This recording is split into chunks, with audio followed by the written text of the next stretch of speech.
près de Bethphagée et de Béthanie, vers la montagne des Oliviers. Jésus envoya 2 de ses disciples en leur disant « Allez au village qui est devant vous. Dès que vous y serez entrés, vous trouverez un ânon attaché, sur lequel aucun homme n'est encore assis. Détachez-le et amenez-le. Si quelqu'un vous dit « Pourquoi faites-vous cela ?» vous répondrez « Le Seigneur en a besoin, et à l'instant, il le laissera venir ici. » Les disciples étant allés trouvèrent l'ânon attaché dehors près d'une porte, au contour du chemin, et ils le détachèrent. Quelques-uns de ceux qui étaient là leur dirent « Que faites-vous? Pourquoi détachez-vous cet ânon ?» Ils répondirent comme Jésus l'avait dit, et on les laissa aller. Ils amenèrent à Jésus l'ânon sur lequel ils jetèrent leurs vêtements, et Jésus s'assit dessus. C'est l'entrée triomphale de Jésus à Jérusalem.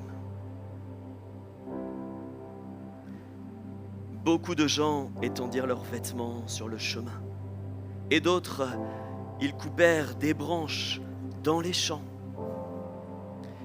Ceux qui précédaient et ceux qui suivaient Jésus criaient « Hosanna ! Hosanna ! Béni soit celui qui vient au nom du Seigneur. Béni soit le règne qui vient, le règne de David notre Père. Hosanna! Hosanna dans les lieux très hauts. » Jésus entra à Jérusalem dans le temple. Quand il eut tout considéré, il était déjà tard et il s'en alla à Béthanie avec les 12. Amen. Les gens criaient Hosanna. La foule était là en train de mettre les vêtements, en train d'honorer, de rendre gloire à Jésus qui était en train d'arriver. Et pourtant, une semaine après, les mêmes gens, la même foule, s'étaient criés « Crucifie-le! Crucifie-le! Crucifie-le »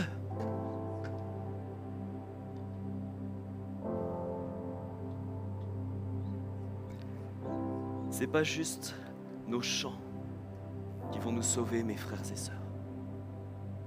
On peut chanter Hosanna, on peut chanter Tu es le Dieu des miracles. Et demain, le crucifier.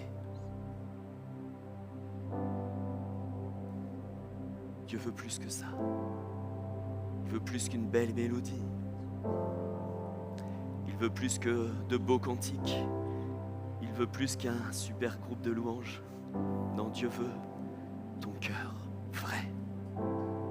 Si c'est juste des paroles, ça n'a aucune valeur. Si c'est juste un feu de paille, ces gens, ils ont été animés d'un feu de paille qui s'est arrêté tout aussi vite. Dieu veut plus que ça. Il ne veut pas allumer en toi un feu de paille, il ne veut pas que ce soit juste tes émotions, tes sentiments qui soient touchés. Mais il veut allumer en toi un feu qui ne s'éteindra jamais. Est-ce que ce feu, mon frère, est déjà allumé? Si ce feu est déjà allumé, gloire à Dieu. Est-ce que ce feu est déjà allumé, ma sœur? Vous qui êtes là, on a entendu tout à l'heure le message qui disait « Certains ont reçu le sceau ». Et j'ose croire que tous ceux qui prendront la scène ce matin sont revêtus du sceau de Jésus, du sceau de l'Esprit. Mais s'il n'y en a qu'un seul, peut-être, qui prend la scène et qui n'a pas fait cette expérience, peut-être qu'il y en a, ils ont pris le baptême, ils prennent la scène dimanche après dimanche, mais il n'y a pas la nouvelle naissance, il n'y a pas le sceau de Dieu sur vos vies. Tôt ou tard, tu crieras « Crucifie-le ». Tôt ou tard, tu renieras le Christ. Le seul qui soit capable de ne pas renier Jésus lorsque les temps vont devenir durs, ils le sont déjà, c'est ceux qui ont reçu le Saint-Esprit. C'est ceux qui sont revêtus du Saint-Esprit, qui ont le sceau sur leur vie. Sinon, tu le renieras tôt ou tard.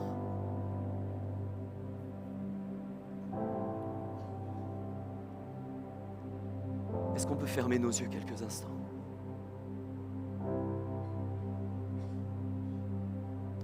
laisse le Seigneur toucher nos cœurs. On laisse le Saint-Esprit passer. Comme il a dit tout à l'heure, je passe dans les rangs. Ce moment, il est pour lui.